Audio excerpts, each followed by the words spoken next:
我就认为我肯定失败了，肯定没有演好，然后回去就开始哭。对，这个爱情啊，对，我看了以后，林黛玉的那个形象一直在我脑子里刻着，把他们作为一个朋友，知音，被观众宠着也是挺幸福的。送给我好吧？老师好啊，他就把这种竹竿也送给我了。我觉得我应该选的是责任。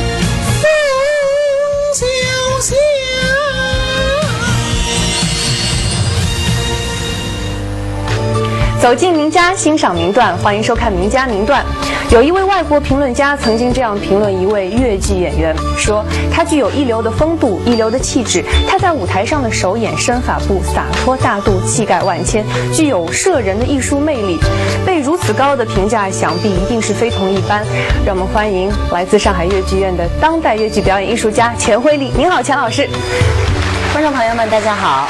今天我们还请来了钱老师的2位好朋友，在我的右边一一来介绍给大家。这一位是来自上海戏剧学院的教授，著名戏剧导演卢昂。您好，卢导。你好，观众朋友，大家好。卢导身边这位是我的同行哈，来自苏州戏曲广播的李岩。你好，李岩。你好，电视机前的观众朋友，大家好，我是来自苏州的李岩。今天3位我们要一块儿聊聊钱慧丽老师，因为我们平时所熟知的钱老师，他在舞台上无论是翩翩的公子，或者是一代名士，都给大家留下非常完美的感受。但今天我们要切割很多你的剖面，呈现给大家。女人好比一颗钻石嘛，对吧？首先要请2位朋友，你们用很简短的词语形容一下你们眼中的慧丽老师。卢导。慧丽应该是女人心目中梦中的男人，应该是男人同道中的异性兄弟。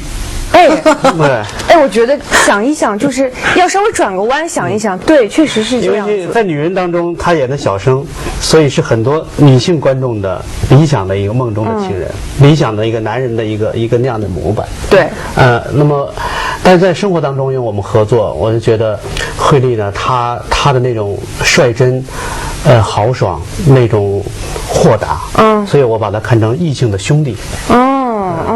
李岩，你的感受呢？我觉得其实我看它挺简单的，分作2部分。第一个呢，对艺术，它是绝对的严肃，但是对生活呢，它是属于糊里糊涂，有点小迷糊。对，不只是小迷糊了，我觉得迷糊挺大的。真的，接下来说说是怎么大迷糊哈？接下来节目当中我们要一一细节。我知道，钱老师他的艺术生涯可以和好几个数字挂上钩，今天我们就来一一罗列一下。首先，我要请慧丽老师您自己罗列一个数字，跟您的艺术生涯有关的。我们这儿准备了道具，你看，有0到10，我不知道一开始你会组哪个数字？1，来，我来。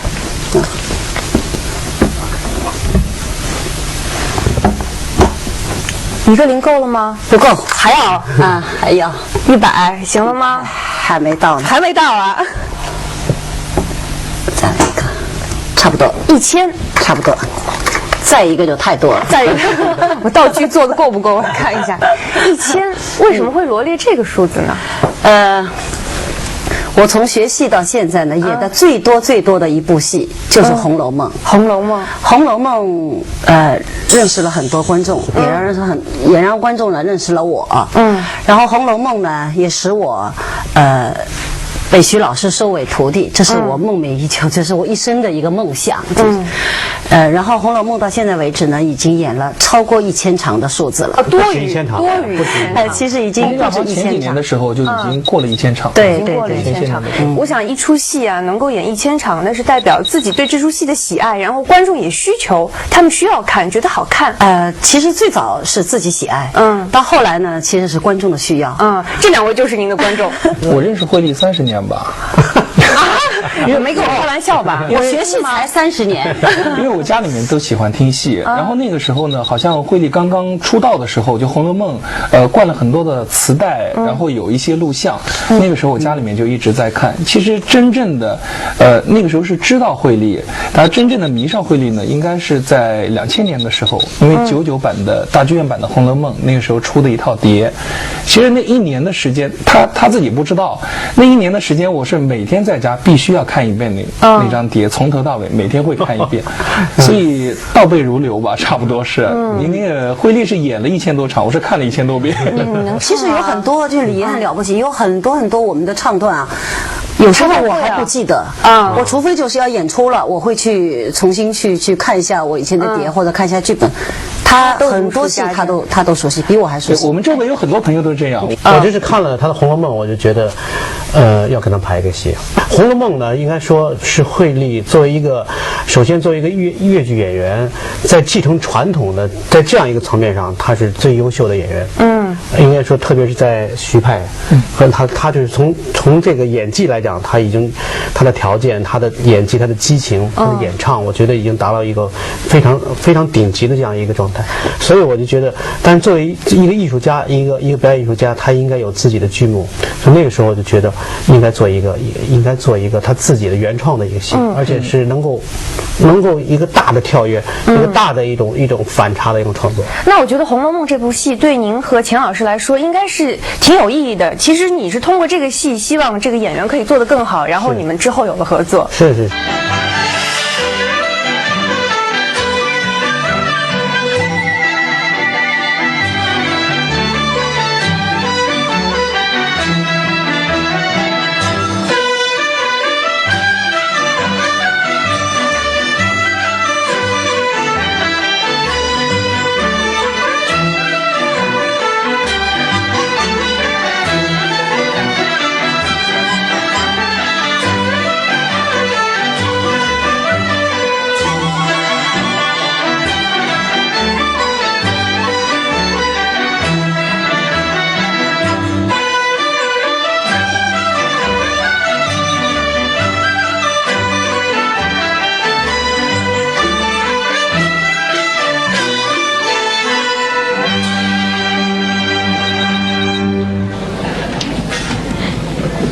林妹妹，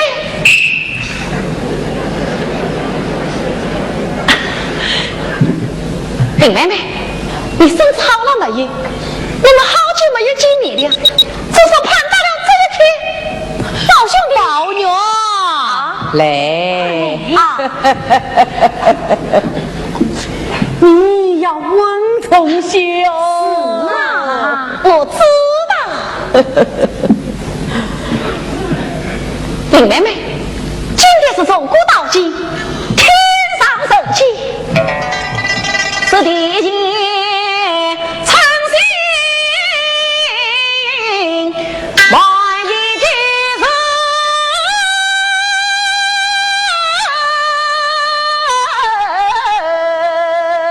啊！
我想《红楼梦》对于钱慧丽老师来说，确实具有一个非常重要的意义，像一个里程碑一样。在浙江10多岁的时候演《红楼梦》成名，然后被周宝奎老师发现，拜徐玉兰老师为师，演出场次超过1000场，对吧？接下来我要问问卢导了，如果让您选一个数字的话，接下来你又会选哪个呢？这么多数字，你来挑一个。我就选把那个慧丽那3个0去掉，选一个，是留这个。你就选一个1吗？对，够吗？不觉得少吗？不少，因为不少。从何说起呢？因为这个1对我们来讲，都有特殊的意义。尽管我排了很多剧种，但是在排舞台姐妹之前，我是第一次排越剧。就是我的这之前我排了很多其他的剧种，但是第一次在上海排越剧，就是跟慧丽合作的。这对您来说是第一次？对，但是对慧丽来讲可能也有第一次。那就是因为她演了1000多场，都是不止1000多场了，对，演了几千场的男人。但是从来没演过女人。首先，我是一个小生出身，我想我要去演一个女人，我都不知道怎么演，因为一开始就他都不知道路都不该怎么走。尽管生活中，尽管我们可以演得像假小子，我作为我演小生的演员，演小生的演员来说也是可以的。但是因为他剧本里赋予的给你的要戏中戏也还要演小生，于是这个舞台姐妹里面又是男人又是女人，对，那你这个女人你必须要演得非常的女性，是的。然后男人就是要有一定的阳刚，所以这个就对我来说是我觉得压力就很大。对。然后呢，我还根本上可能就是我看就我说这个女人坏女人，我说我不喜欢，比较刚正的角色你喜欢？当时就是我刚刚看到剧本，我就这个反应。你第一次看到自己扮相的时候，你会觉得奇怪吗？我会奇怪的，我还经常演了好多场了，我还经常就是后半场就精彩的这一段这一场休息了10分钟，我不是要改吗？就是姐妹2个分手，唱梁祝分手以后，松丘别妹分手以后休息了几分钟然后刚刚第一个出场是刘珏老师嘛，对，然后你在后台我不是要重新改装嘛，她已经变成太太了嘛，对，改装我老是把那个耳环忘了戴，他没这习惯，这身上没这么习惯的最后一场里面主要还是要演那个《山伯临终》里面的一小段，可能还是有这样的一个印象在里面，觉得说不应该戴耳环，就是没这个意识。对，我们演淡雪的那些演员，他们是耳环是很仔细的，一个不落的。我就是老是忘记这个耳环上去。是的，其实会那个时候舞台姐妹，我记得还有一个第一次也是正式的唱腔。对的，因为舞台姐妹呢，她修改了好多稿。刚刚碰到卢导，我还在回忆呢。我说我不知道舞台姐妹改了多少稿了。反正我是记得，我头一次演出的时候呢，整个戏反应都很好。但是观众对我就不习惯。一开始会有不习惯，先是你自己对自己的不习惯。你想想，在10多年前，很多观众都是看惯我传承的，对，看惯我演小生的形象，看惯我，听惯我唱。就是正宗的徐派唱腔，对呀。但是我觉得这个女性的形象，我首先就要观众记住我这个人物。如果我以徐派的声腔来体现的话，人家马上会想到徐玉兰老师演过的一系列的人物。那我觉得我这个人物是失败了，人家就记不住我这个人物。于是呢，我跟那个作曲老师我们就商量，我说流派咱们现在不管，我们先管这个感情需要怎么唱你就怎么来。结果呢，用了一些傅全香老师傅派的素材和这个吕月英老师的素材。那么这样开始唱了呢，第一次演出，因为我是在掌声中出来的，突然没有掌声了，突然掌声非常的少，因为观众不习惯，他们不知道什么地方拍手，所以我就认为我肯定失败了，肯定没有演好，然后回去就开始哭。真的啊？你就为了这个戏，是不是我可以想想，我去考虑一下，能够既不让观众失望，又能符合这个人物的要求，我想我把这个唱腔能不能稍微动一下，然后呢，我就自己想，我想这个素材恐怕这个人物是个非常特殊的人物，如果单单是用我们粤剧普通的一些旋律，恐怕难以表达这个邢月红当时的这种心情，然后我就翻唱那个民歌，到这个演员唱的民歌听那个听，然后其他剧种的听，我可以说一个下午都在听那个其他别的剧种，就为了甚至唱腔民歌的，我为了找一些新的素材，然后突然想到了这个彭丽媛的这个聊斋，聊斋不是开头滴当滴来来来来来，我把这句唱腔给偷过来了，我后来重新开始写，主题重新开始写，我到现在为止，尽管舞台姐妹给了很多稿，但是这句唱腔还是保留在这里。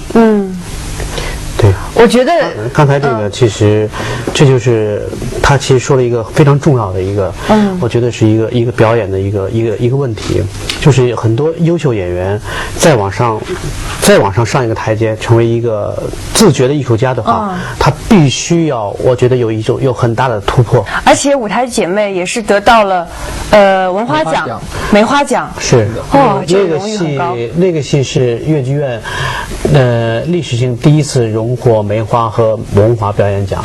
我觉得这个一相对之前刚才我们说的1千而言，这个一更像是一个起点，也是惠丽老师在舞台上她改变了自己的形象，而且在舞台上的把控能力也是上了一个全新的台阶。对，就是因为有了1000以后，我觉得是一个新的起点。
两几杯，难忘爹爹临终言啊，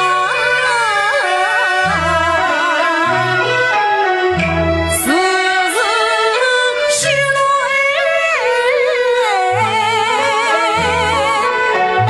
今日方才自在归，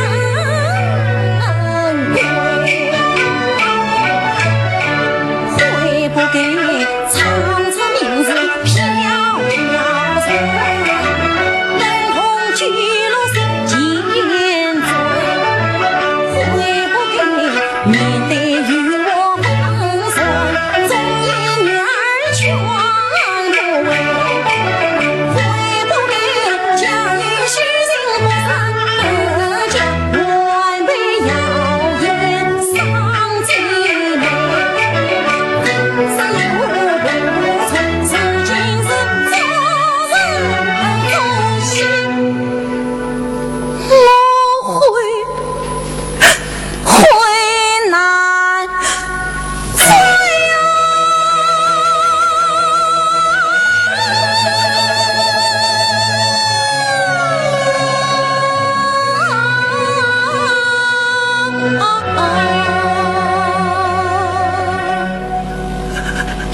会难追。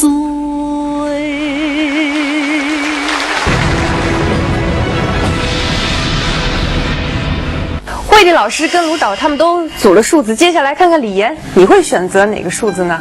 来，其实看我这身板，我就应该比他们俩选的都要大一些。是，那我用2开头。就一个2吗？你就比卢导多一个吗？没有，那不可能，我肯定要。你看我这一次拿3个出来。哎呦，你也2000。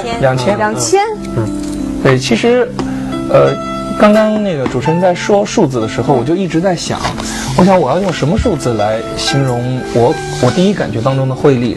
我现在其实只能用2000，因为，2000年的时候呢是他的个人网站慧心时空开通了。哦，而且那个时候开始陆陆续续的，我们发现了慧丽另外的一面，非常的可爱。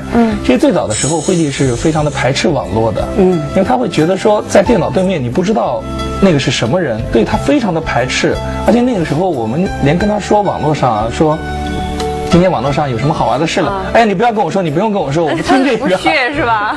但是现在他是从一个排斥，然后一直到现在的融入网络。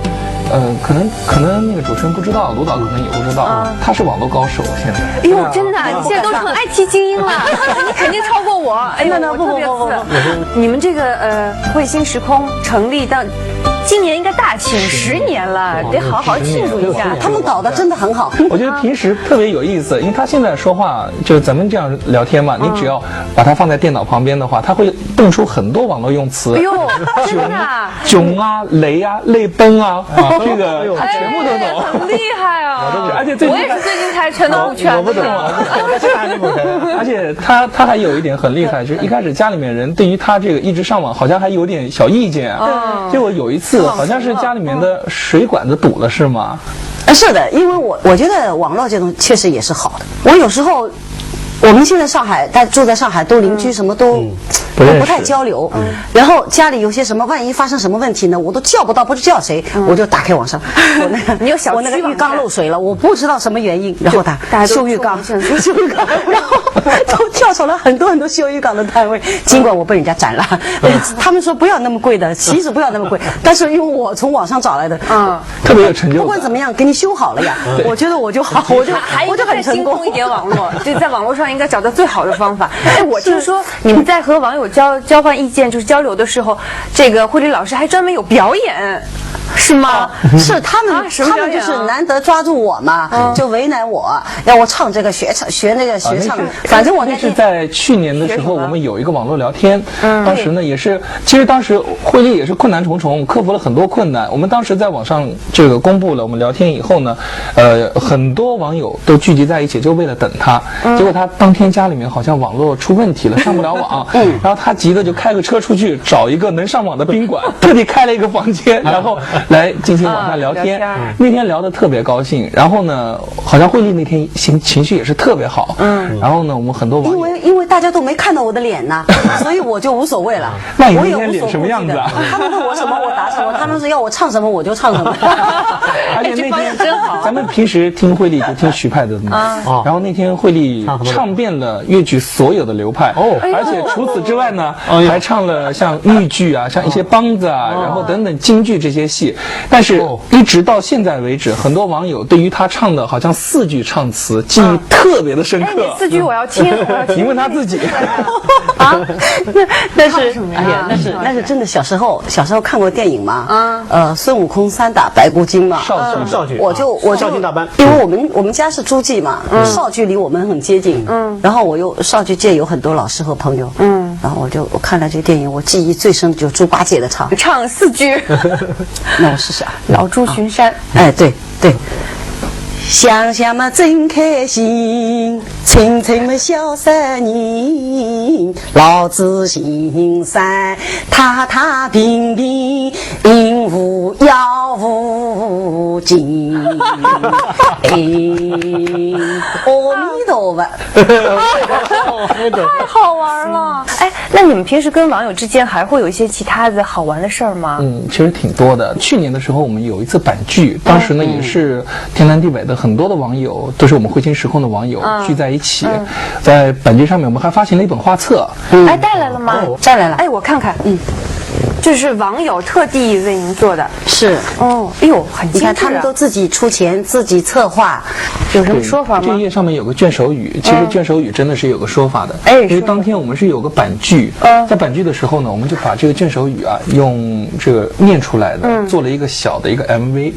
当时慧丽在这个舞台中间啊，就听这个 MV 的时候，然后就开始哭。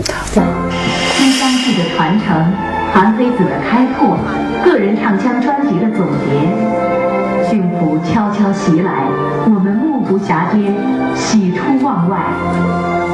突然的，我们生出个小小的心愿，想为他做一本小册子。那个板剧的时候，其实慧丽有2哭1笑。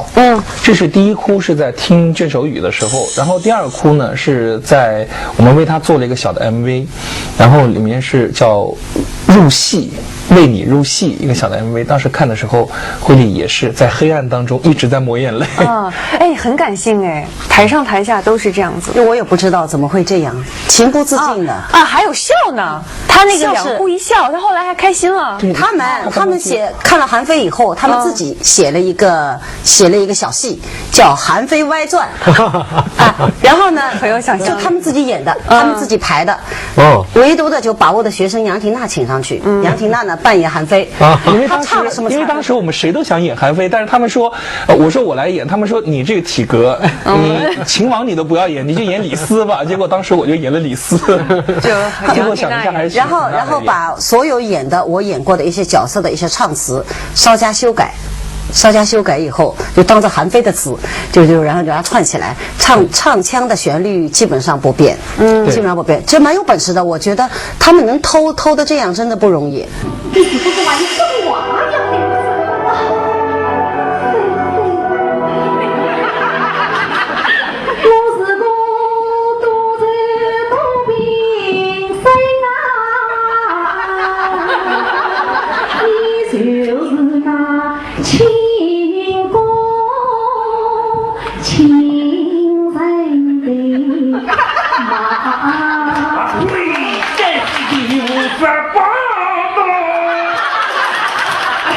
这丫头，为兄长，你作为所长，当当当当当当，派你帅哥，你到夜神关。噔噔。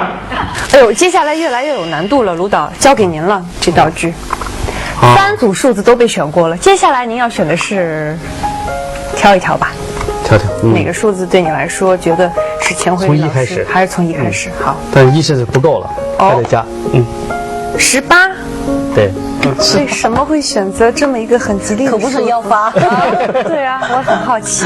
我记得是2000年开始，我们决定去搞那个韩非子，就是战国的末代的这样一个思想家。但是直到2008年这个戏才推到舞台上。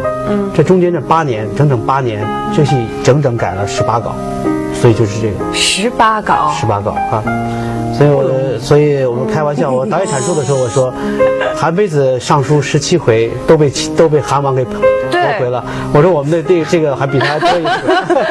没错，真的太难了，太难了。那中间这个过程其实是一个创作，然后又是一个等待的过程。一开始做的时候没有想到会这么难，但是真做起来以后是异常的艰难。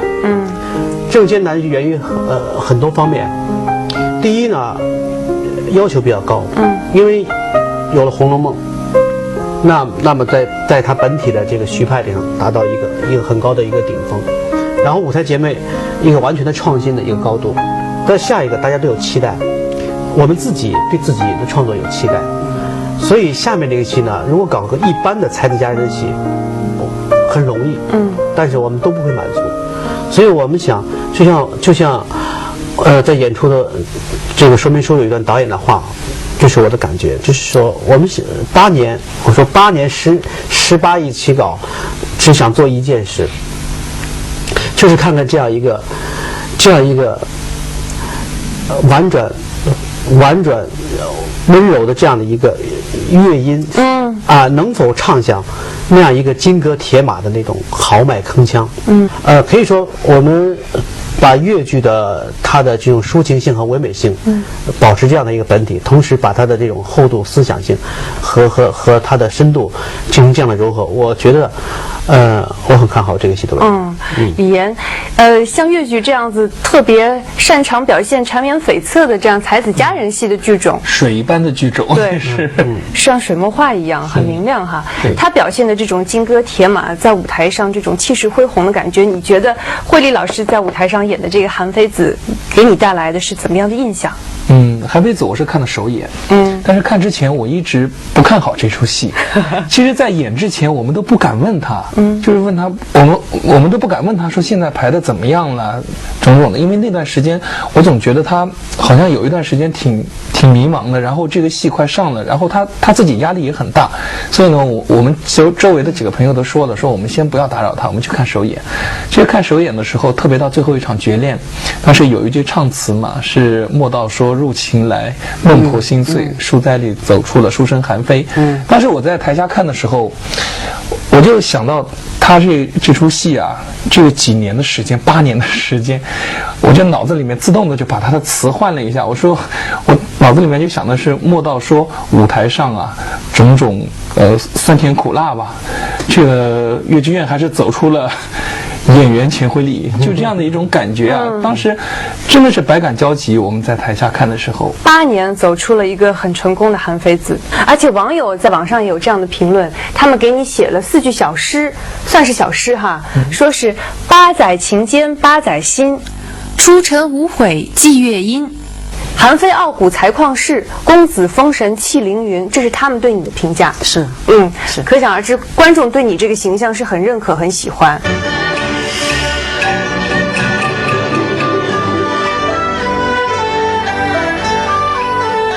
好名扬切莫三十回，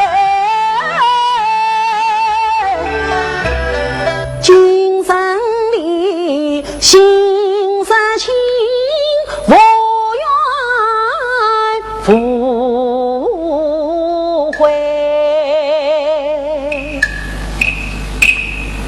请引我出迷津，夜阳相会，请使我与唐情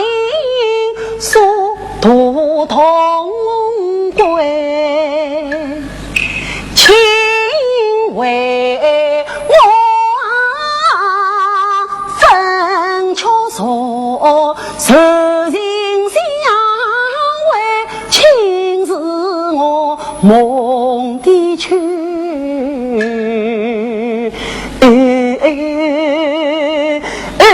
情色长短，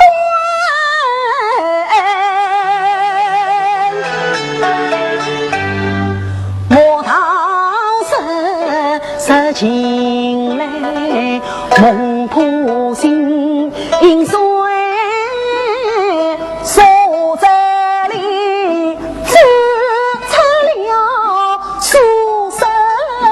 寒冰林大川，丹关苍黑，浪涌长为阴阳里乾坤变，大喜大悲，总算是问对天涯诚心归，一谢你在我大情这一位。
去美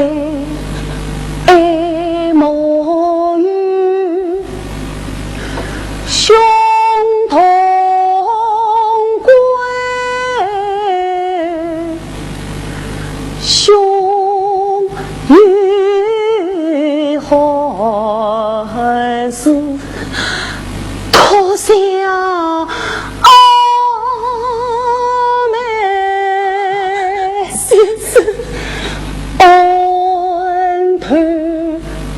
苏茶一彩卷，方小妹弟兄真理做不醉，先生踏进真话学心中，方小妹算将你望兄穷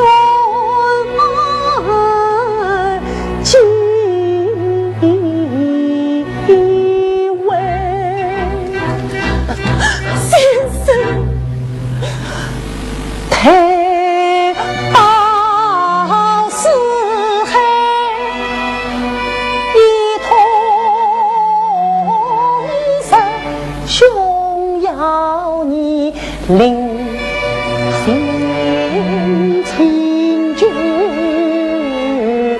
泪一杯，原来是与缘从相会。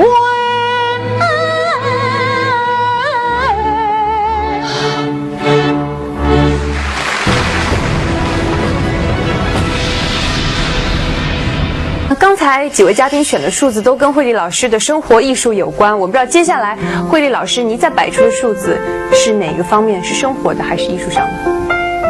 应该是艺术上的。好，来，请。我想，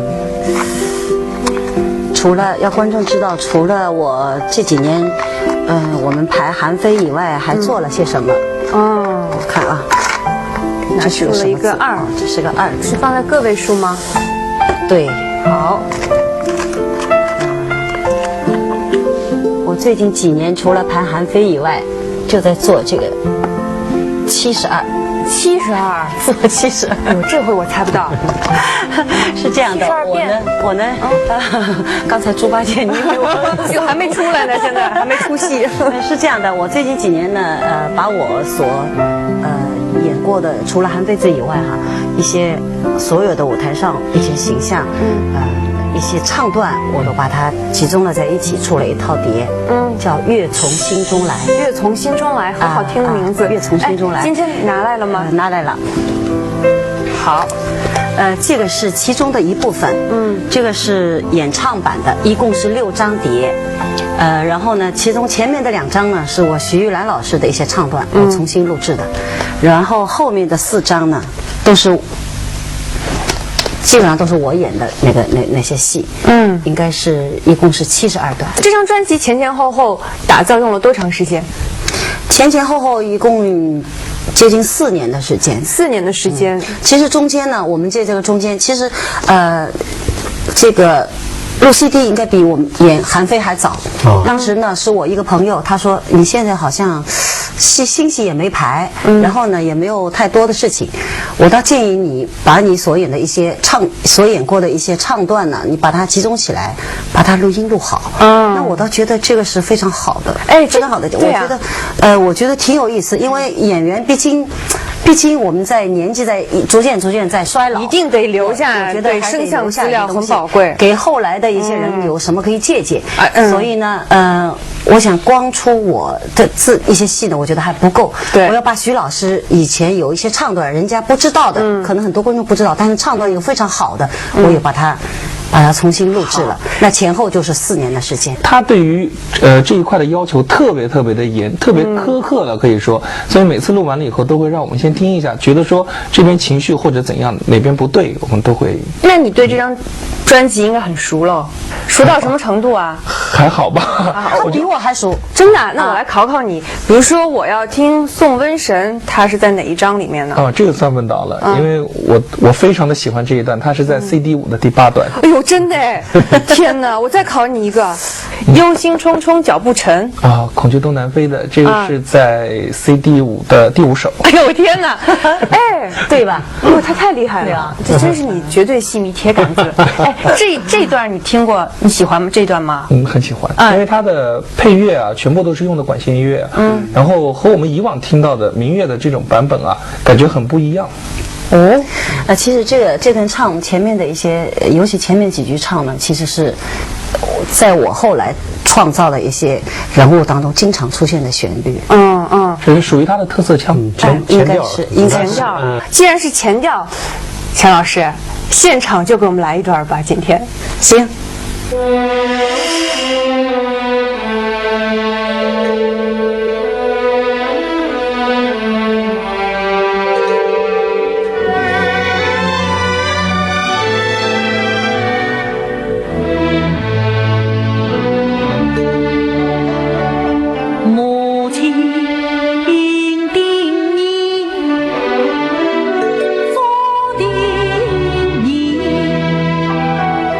夜晚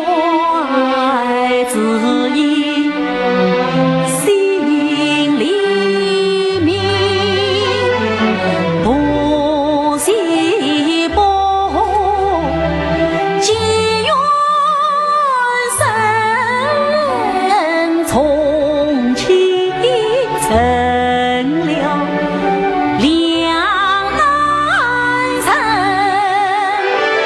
这怪男子无不怨，得罪老母心不诚，金台的歌没当机灵，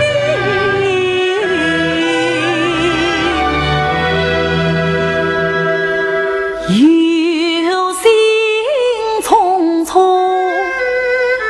家不成，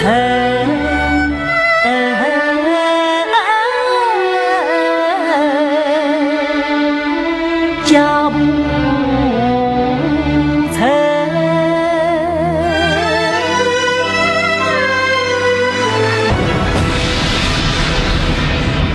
我们刚才一共是罗列了属于慧丽老师的5个数字。我想在电视机前很多钱慧丽老师的戏迷，可能在他们的心中也有一个自己觉得是属于钱老师的数字。接下来最后一个，我来罗列好不好？来，我来罗列的是，要组合一下。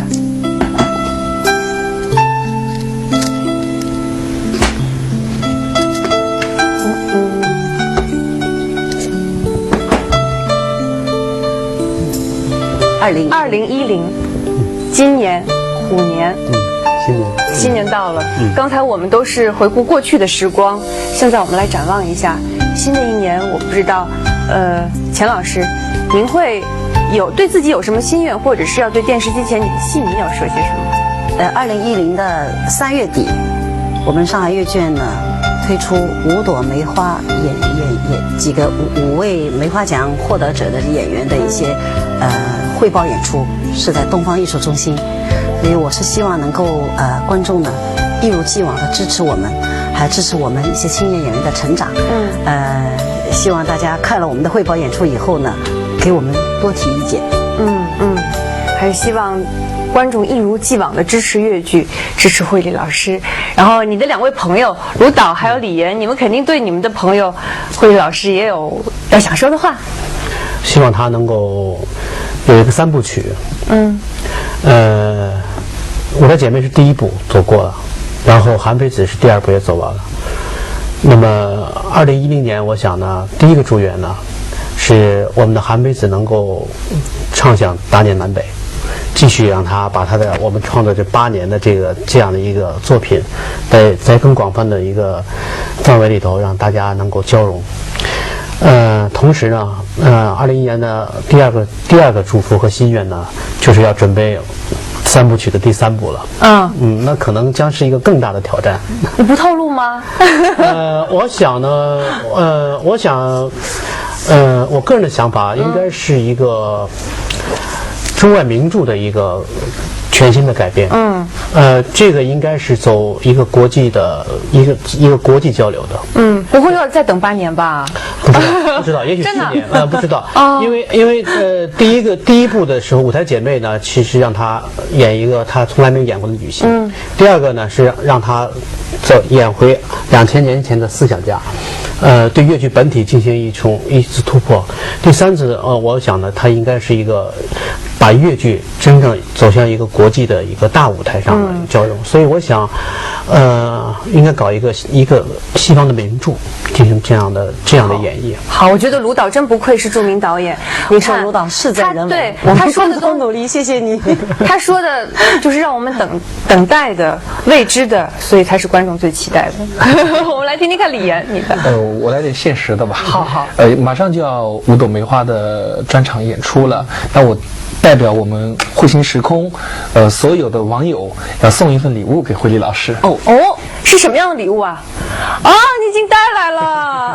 是的，这是代表我们慧星时空的所有的网友，送的一个有梅花图案的蛋糕。希望这一次的5朵梅花的专场都能够顺利的、圆满的举行。好，来，我来替你传递一下给慧丽老师。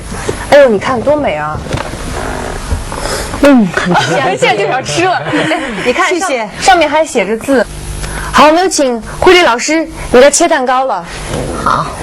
好。在慧丽老师切蛋糕的时候呢，我们也要祝愿2010年钱慧丽老师可以带给我们更多更好的作品。谢谢。好，谢谢。开始吃蛋糕了，也感谢电视机前您的收看，我们下期节目再见喽。